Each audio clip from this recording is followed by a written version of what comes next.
Guten Abend, liebe Zuschauerinnen und Zuschauer und herzlich willkommen zum heutigen Panorama, moderiert aus Bern. Heute haben wir folgende 4 Beiträge für euch in der Sendung.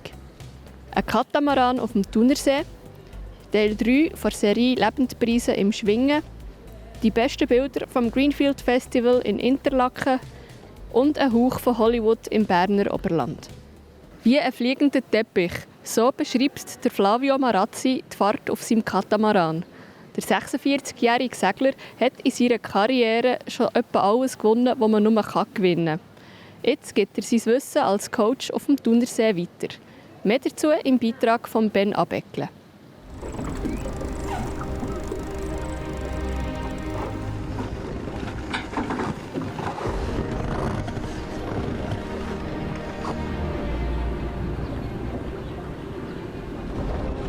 Ja, ich war letztes Jahr mehr mit dem Black Stars Team als Coach dabei gewesen und weniger als Aktivsegler. Aber es hat eine ganz neue Perspektive geöffnet und interessante neue Inputs gegeben für mich. In dieser Zeit, als ich immer wieder mit Gästen unterwegs bin, in den letzten 10 Jahren, sicher die Hälfte war noch nie auf einem Segelboot gewesen. Also für die ist das total etwas Neues und sie sind extrem fasziniert, was da Segler alles zeigen kann. Neue Perspektiven von außen können die Leute beobachten und Inputs geben aus meiner jahrelangen Erfahrung. Das ist momentan das, was mich mehr interessiert. Und vor allem neue Segler herbringen, die vielleicht auch mal als Ziel haben, bei Olympia dabei zu sein.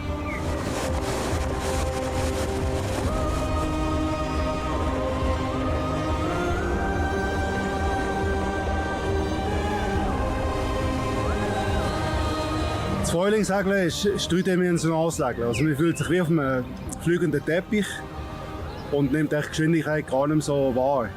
Erst wenn man von außen auf dem Motorboot schaut, sieht man, wie schnell das Meer ist. Es sind Minimum 60 Knoten, also um die 30 Stundenkilometer abheben, bis zu 70 Stundenkilometer, um da über das Wasser schwebt.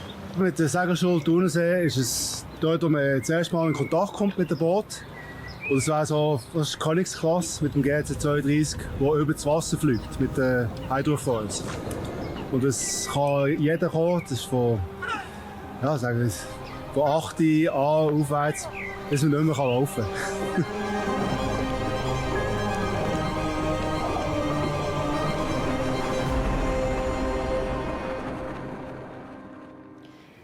Lebendpreise im Schwingen sind ein heiß diskutiertes Thema. Nach Tierschützer und Schwingszenen kommt im Teil 3 der Serie auch das Tier zu Wort. Oder das, was dem am nächsten kommt, nämlich der Besitzer. Der Tierzüchter Martin Liechti schaut gut zu seinem Tier, dem Nominator, der Siegermoni vom Bernisch-Kantonalen Schwingfest in Burgdorf. Was er zu dieser ganzen Diskussion sagt, weiss der Manuel Moser. Für mich gehört der Lebendpreis ganz klar zum Schwingfest. Das braucht es, das ist Tradition. Das darf auch Platz haben, ein gut vorbereitetes Tier, einen gut vorbereiteten Aussteller, ein gut vorbereitetes OK mit idealen Stallungen. Und dann darf das Tier, auch der Lebendpreis, auch noch am Schwingfest sein, ganz klar.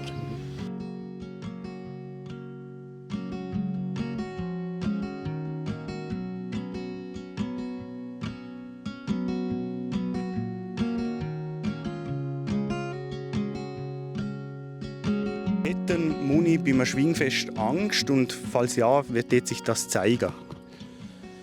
Ein Muni hat nicht Angst am Schwingfest. Ein Muni darf auch nicht Angst haben am Schwingfest.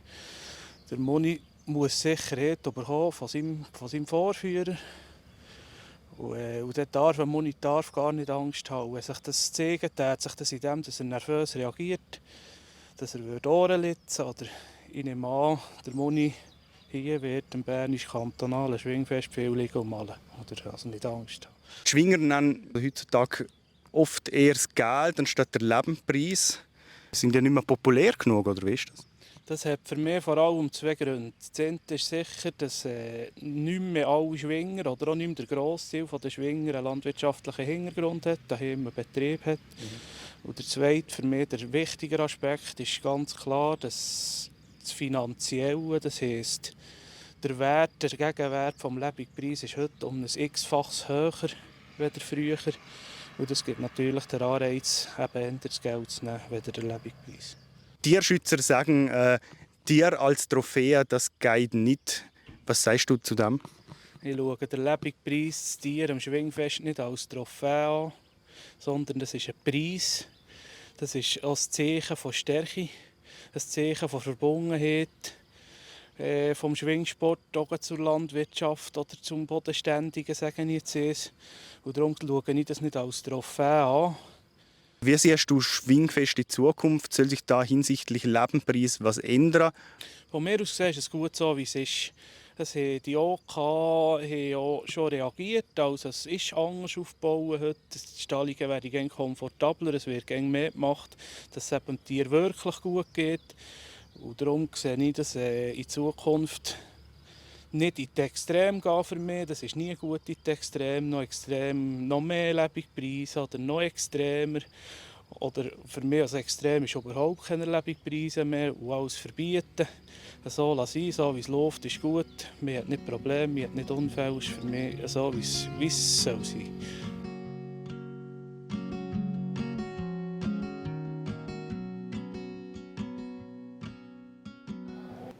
80'000 Metalheads haben am Wochenende Interlaken eingenommen und am Greenfield zur Musik von Green Day, Bring Me the Horizon und The Prodigy gefeiert. Der Ben Abeckle hat sich für die Plattform J im Moshpit gestürzt und die besten Bilder mitgebracht.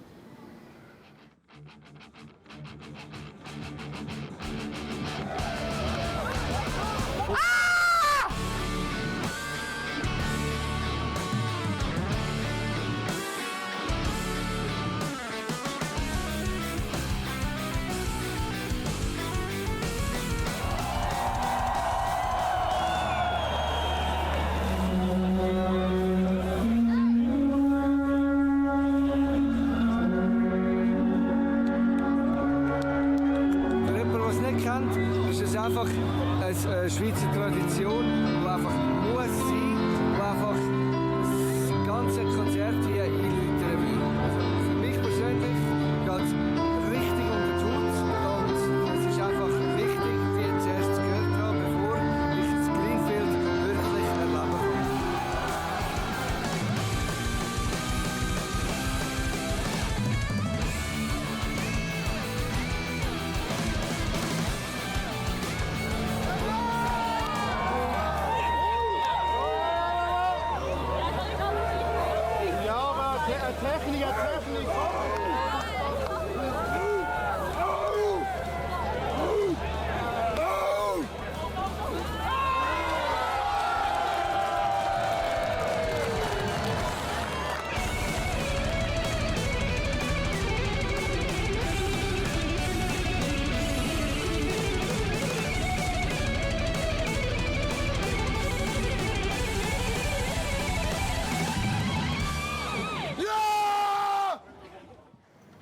Das Volkstheaterfestival in Meiringen hat das Wochenende zum 4. Mal stattgefunden, auch dank einem Crowdfunding.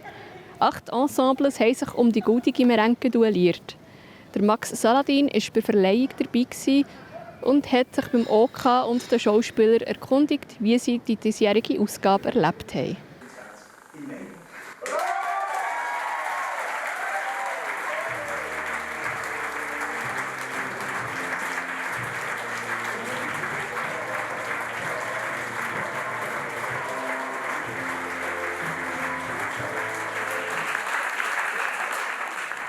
Also es war für mich sehr überwältigend. Irgendwie habe ich es noch gar nicht so richtig gecheckt, dass wir gerade 2 Preise gewonnen haben. Toll, meinst du? Ja, also es ist einfach die Erfahrung da, es war auch mega cool. Ja, genau. Was mich sehr freut, dass ich nicht nur ich alleine gewonnen habe, sondern das ganze Team, weil es ist wirklich eine wahnsinnig tolle Ensembleleistung bei uns. Es ist sehr wertvoll, es war auch sehr interessant, die anderen Sachen zu schauen. Gerade auch die andere Gruppe, die das gleiche Stück gespielt hat wie wir. Und es ist wahnsinnig, wie offen und sympathisch da alle sind. Man merkt so ein bisschen, Theatervolk sind alle ein bisschen vom gleichen Schlag und man tauscht sich aus und man mag sich aber auch den Applaus gönnen, sage ich jetzt einmal. Das finde ich wahnsinnig toll. Ja, also, wir haben gedacht, wir gehen gerade nachher, aber ich glaube, es ist jetzt gerade über den Haufen geworfen worden und wie so oft im Theater einen Plan B haben wir eigentlich nicht. Aber ich glaube, es kommt schon gut.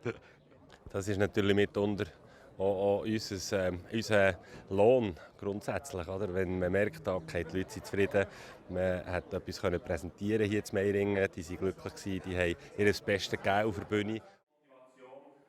Ja, ich war natürlich fast sprachlos am Anfang, wo dann sind aufgestanden und wir haben applaudiert, der Mock hat applaudiert. Und das ist natürlich ein riesengroßes Gefühl, eine riesengroße Freude. Also, wir sind wirklich fast Tränen gekommen, als man das hat erlebt. Ich glaube, das sind genau die Emotionen, von diesen Emotionen lebt ja auch das Theater, was sich eben in dieser Prämierung von dieser Goldenen Merenko widerspiegelt.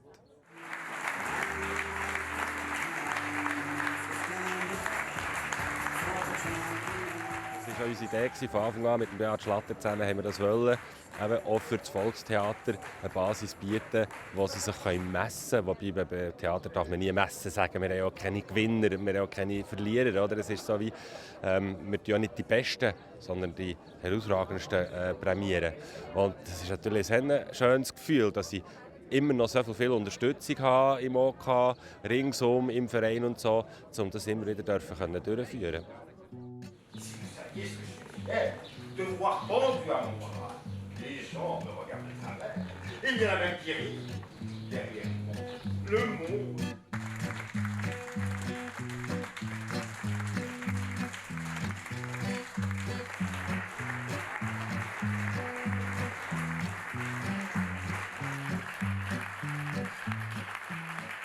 Das war es vom heutigen Panorama. Mehr Infos zu den einzelnen Beiträgen findet ihr wie immer auf der Webseite oder im App. Jetzt geht es noch weiter zu den Kollegen von Meteo News und dem Wetter. Ich sage schon mal merci fürs Zuschauen und wünsche einen ganz schönen Hinech. Das Wetter wird euch präsentiert von Made in Bern.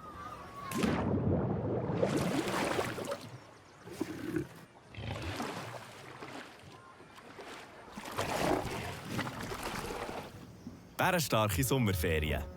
Made in Bern. Herzlich willkommen zum Wetter hier auf der Plattform J. Ich hoffe, Sie sind gut in die neue Woche gestartet. Wettermäßig nicht allzu leid war der heutige Montag. Die Sonne hat sich immer wieder zeigen und jetzt kann sich auch der Hochsommer durchsetzen. Morgen im Laufe des Tages gibt es lokal bis fast 30 Grad. Wir sehen noch eine ganz schwache Störung, die uns heute gestreift hat. Jetzt aber das Hoch sich hier aufwölbt über den Alpen. Und morgen für einen recht sonnigen Tag sorgt. Es ziehen ab und zu ein paar ausdehnte hohe Wolken am Dienstag über den Himmel hinein. Die Sonne steht aber im Vordergrund und am Nachmittag gibt es über den Bergen ein paar Quellwolken. Die bleiben aber grösstenteils harmlos. Ja, und die Temperaturen, ich habe es schon angekündigt, im hochsommerlichen Bereich gehen die darauf auf 28 bis 29 Grad am Dienstag Nachmittag. Und dann schauen wir uns die weiteren Aussichten an. Da haben wir zuerst mal den Mittwoch, der recht sonnig ist, der Tag durch. Auf den Abend her kann es aber gewittern bei 28 Grad. Gewitterige Tage dann am Donnerstag und Freitag. Die Sonne, die sich ab und zu zeigt, aber eben auch Platzregen und Gewitter, die durchziehen. Die Temperaturen gehen ein bisschen retour auf den Freitag und Samstag her. Am Sonntag möglicherweise wieder ein bisschen stabiler und langsam wieder ein bisschen wärmer. Da gibt es aber durchaus noch gewisse Fragezeichen in der Prognose. Aber für alle, die bis jetzt noch nicht so auf ihre Kosten gekommen sind in diesem Sommer mit sehr warmen Temperaturen, können sich jetzt mal freuen auf den Dienstag und den Mittwoch. Danke fürs Zuschauen und bis zum nächsten Mal.